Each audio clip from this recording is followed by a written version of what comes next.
Welcome to the Team Engagement Podcast, where leaders of teams share their insights. Brought to you by Blue Sky Business Consulting. We discuss 5 questions in about 15 minutes. Hello again, everyone. Welcome to another episode of the Team Engagement Podcast. As always, we're excited to have everybody here listening, watching, and I'm very excited to welcome back a guest that we've had on in the previous season. This is Eric Dahl, and he is a marketing expert here in Utah, more specifically Draper, Utah.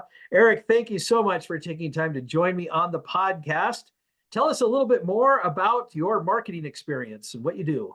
Sure. And first and foremost, thanks for having me back, Sean. I really had a great time in our previous interaction. And so it's an honor to be back on the Team Engagement Podcast. And yeah, I'm a marketer by trade. And so, my father was in advertising when I was growing up, and learned some tricks of the trade from him.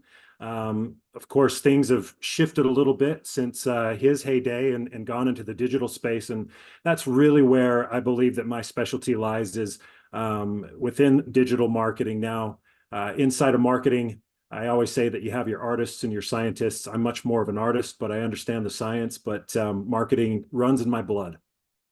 Oh, that's awesome. Glad to hear it. All right, well, let's get started with the questions. Then our first question. Now, Eric, either in your own company or if you've been working for other companies over the years, how can business owners and leaders decide when to pivot? Sure, and it's a phenomenal question. But the first thought that comes to mind is actually it's an old G.I. Joe reference where knowing is half the battle, right? But I think that in this case, you've got to understand that you have to be willing to pivot.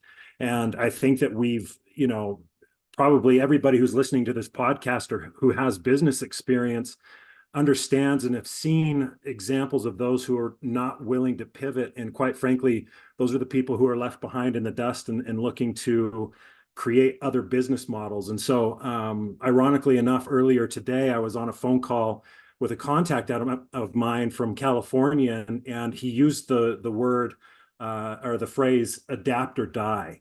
And I think that that's incredibly relevant to this question, because you have to be willing to adapt. And so knowing is half the battle.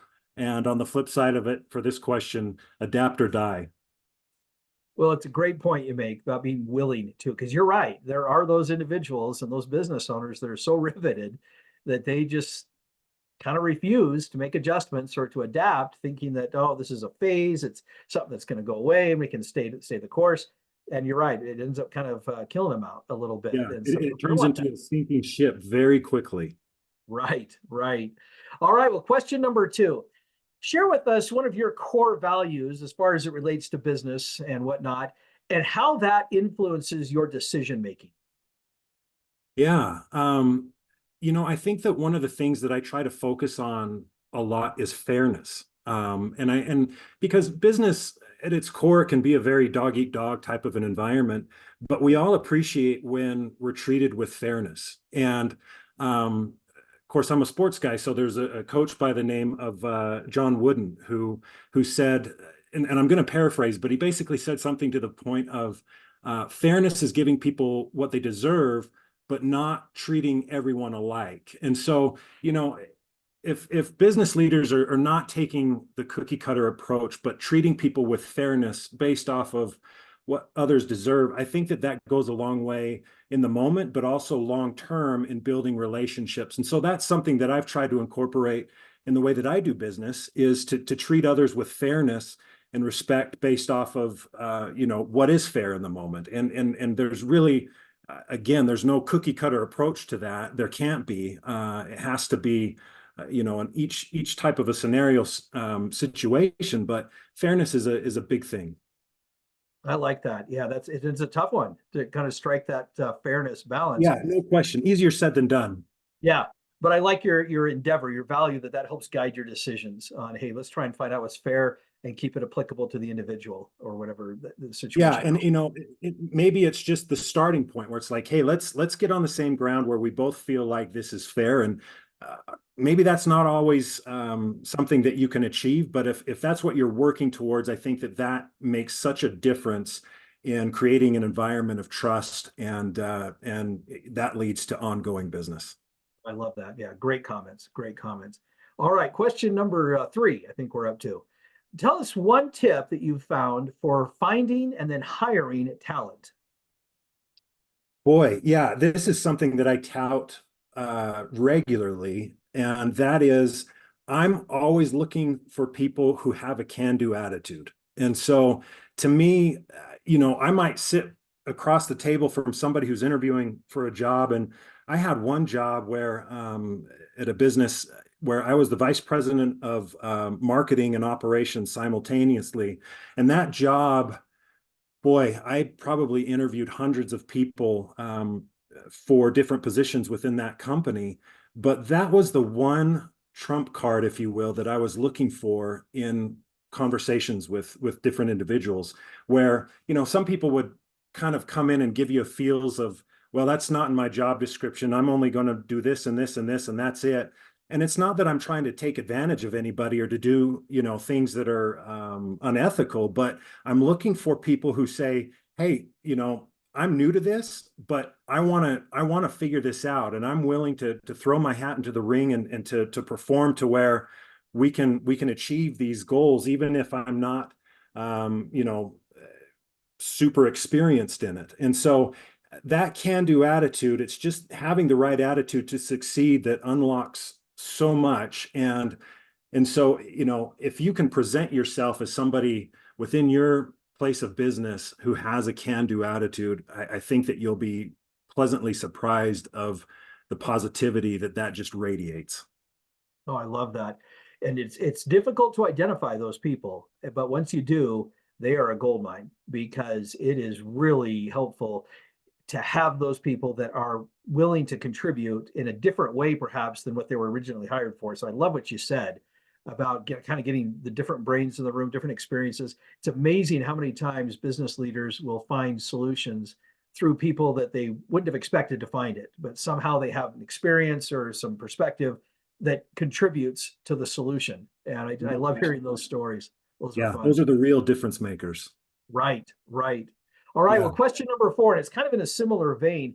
How would you help a business leader identify and then develop their strengths and talents within themselves or those that they lead?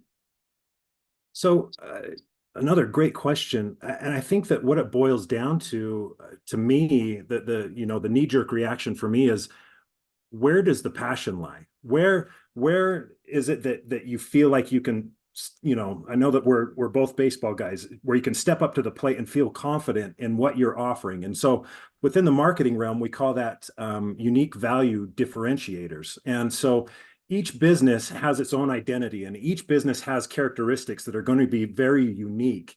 And if you know what your unique characteristics are as a team or as an individual, and then can build upon that, that's where you're going to be able to contribute in a way that is very special and unforgettable, as opposed to just trying to say, okay, well, we're trying to do the same thing that this company is doing, or I'm trying to mimic this individual. Having that unique value differentiator, which I think comes from the seeds of where does your passion lie, that's what's going to make the difference. That's what's going to drive the best results. Because if you're dialed in and you're passionate about the work that you're doing and able to offer results through your unique talents and skill set, that's going to make a world of difference. I like that. So it's kind of connecting strengths with passion. Whatever you're passionate about, that's where you can derive your strength and keep developing and building on that. Yeah. So if we're looking at it as strength plus passion equals the special sauce, we're wanting to figure out what that special sauce is so that you can make a profound difference in your offering. Oh, I like that. Great formula. Great formula. Yeah. For somebody who's not a mathematician, anybody who knows me knows that I struggle with math, but I think I did a good one today. That was a good formula. I like it. All right, last question. Let's have a little fun here. Here we go. Hold on a second. Hold on. Here we go. Here we go. Oh boy, this is division rivals. Yep, we are division rivals. We got the Mets and we got the Phillies here. But all right, our final question for this season. I'm asking all the guests, for those that have some baseball experience at least, share with us your favorite baseball experience, whatever it is. Yeah, so I'm born and raised in Utah, and I'm a Mets fan. And so I get asked about this quite a bit because, like you, Sean, I wear my baseball cap all over, and I have a lot of Mets caps. And people say, well, you live in Utah, why are you a Mets fan? And there's a story behind that. So the first Little League baseball team that I was on was named the Mets. And I'll never forget, I got my jersey, and this was, mid to late 80s. So I was just a boy. And I came home with number 12 on the back of the jersey and Mets across the front of the jersey. And my dad says, oh, we got to figure out who wears, I had number 12. So we got to figure out who wears number 12 for the Mets. And this was, pre-internet. So we pulled out our stack of Sports Illustrateds and started thumbing through the Sports Illustrateds to find who wore number 12 for the New York Mets. And that was quite an undertaking, but we found out that a pitcher by the name of Ron Darling wore number 12 for the Mets. And so I have been a Mets fan since. And, as a division rival like you, Sean, who supports the Phillies, the Mets usually aren't very good. And so, they're a case study in misery most seasons. But for me, going to Citi Field now and seeing the ball that Mookie Wilson hit through Bill Buckner's legs in the World Series in 1986, that was about as cool as it gets for a Mets fan. And so I've been a Mets fan, a miserable Mets fan most seasons, all my life, love the Mets, but was able to, see that artifact from the 86 World Series in New York. And that's about as good as it gets. Oh, that's awesome. I love that story. Thanks for sharing it, because I like hearing about how you connected with the Mets and how there was some real meaning. And Ron Darling, yeah, I think he's still he's a commentator for the Mets now, isn't he? Yes, yeah. He's a color commentary for the Mets now on their television program. Oh, that's awesome. I love it. Well, Eric, thank you so much for sharing the story and for sharing your insights on the other questions. How can people find you?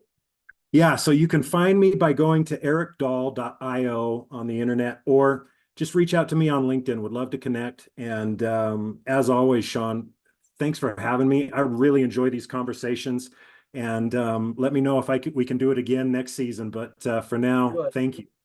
No, this is awesome. Great. Thank you, Eric. I really appreciate you taking time. And thanks to everybody who tunes in to either watch or listen. Either way, we always appreciate your support and encourage you to invite others to come join us. We obviously talk about teams and leadership, but we have a little fun this season. We're going to talk about a little bit of baseball as well. We'll have some fun with it. So thanks everyone for joining us, and have a great day. This is Sean Richards with the Team Engagement Podcast, where leaders of teams share their insights. For more ideas, go to teamengagementpodcast.com. We also invite you to follow or subscribe to our podcast wherever you may be listening or watching. Is your business thriving? Go to tbs-score.com to find out. Thanks for joining us today. Have a great day.